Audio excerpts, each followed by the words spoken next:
Hi everyone.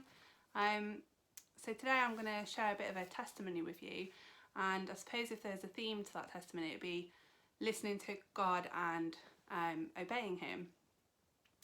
And when I was a very new Christian, I remember thinking, how do you know when God's talking to you? What will it be like? And I think I heard that theme a lot at my first Soul Survivor as well. And no one's ever kind of spoken to me about it, like what their experiences of it.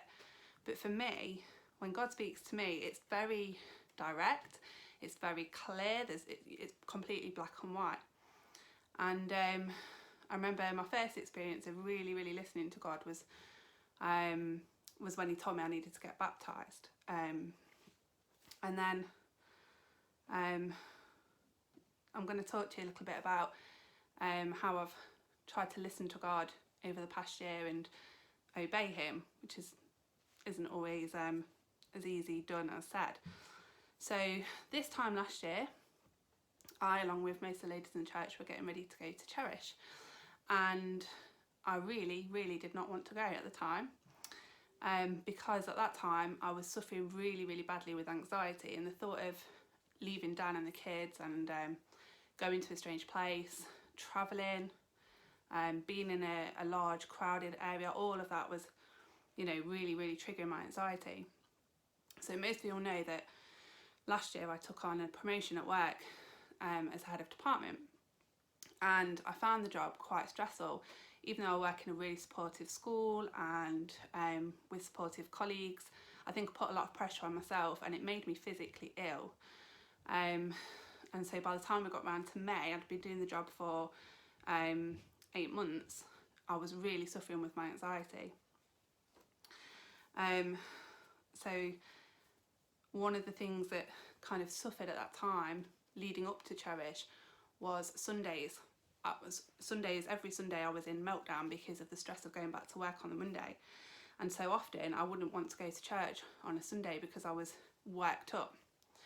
And I remember God saying to me, work is taking you away from me. And I didn't really want to hear that at the time. So I think it's fair to say that when I went to Cherish, I wasn't really in a listening mood. But I went. It was amazing. Not what I expected. Really lovely to spend time with all the ladies at church. And I remember I came home, really glad to see Dan and the kids. But I got out of the car, said goodbye to everybody, walked through the front door and absolutely burst into tears in front of Dan. And I said, God's told me I'm not in the right place and I'm not doing the right thing. I didn't know what the right thing was, but I just knew that where I was wrong in His eyes. I felt like He wanted me to prioritise my mum and my wife role and to prioritise my walk with Him more than I was doing, and not to place work above all of those things. So the first thing I did was I got help with my anxiety. I went to the doctors, I attended counselling sessions, worked through that through the summer. And by the time I was ready to go back to school, I thought, I'm in a much better place, this is going to be fine. How wrong I was. So I had a very stressful start to the year, had 2 staff off on maternity leave, had a lot of trouble replacing them, lots of parental complaints, so real daily stress at work.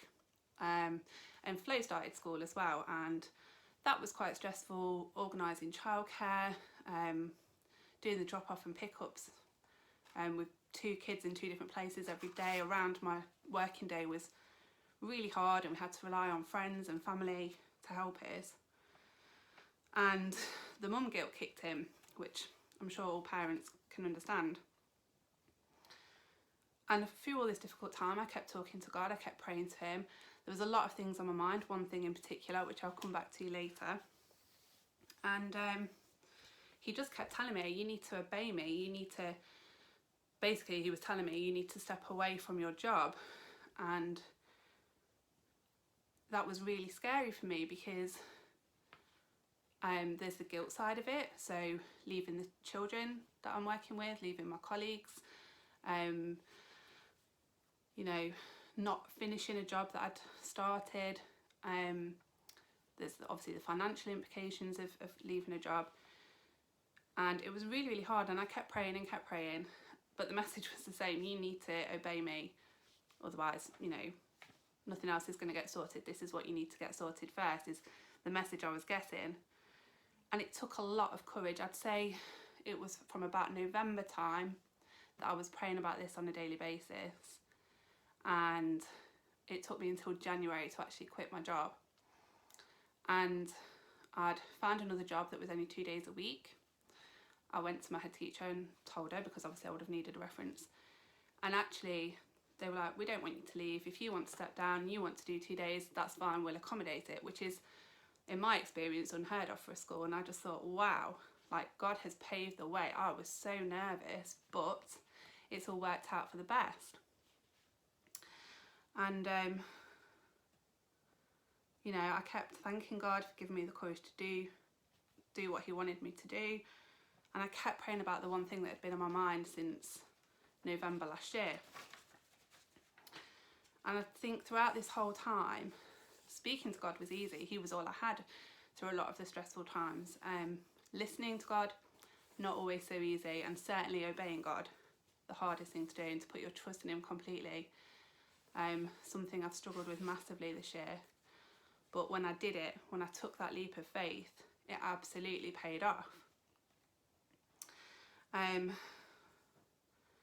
I've been thanking God a lot for all the blessings that I've received throughout the past year, and at the time of trial has brought to me. So one of the things I feel truly, truly blessed with is our church family. The fact that I went to Cherish with the ladies, and this is where it kind of all started for me. You know, conversations I've had, particularly with Jane and Jackie, about the situation, who were really, really supportive. All the support we've had with childcare from Gary and Andy. My own family have been really supportive throughout the whole thing. You know, I've worked hard to build my career up, and I did wonder if anyone would be kind of disapproving of me stepping away from that, but nobody has been. And one of the things that we are most grateful for was this thing that I kept praying about from November has now been answered. And Dan's going to come in and share that. The kids have woken up as well. Oh, brilliant. It's a full Murphy Come on, kids. announcement. Harry, come here. Come here, baby. say Have you hello? just woken up? Oh, Yeah, they're a it's bit about sleepy. it's about 10 o'clock at night we're recording this, and the kids Look at the strangely camera. have just woken up, How which isn't bizarre. ideal. However, we have something to tell you all. Flo, do you want to hold this up? That way. What is it, Flo? A baby. Baby Murphy number 3, due in December. Yeah, 4th of December, we're welcoming baby number 3 to our family. Yay! Thank the Lord. Absolutely. We're very And, happy, aren't we, kids? We're very excited. So excited they've woken up at 10 o'clock to help us with the video. Anyway, thanks for listening, guys, and we hope to see you all very, very soon. We are missing you lots. Bye. Love you all. Bye.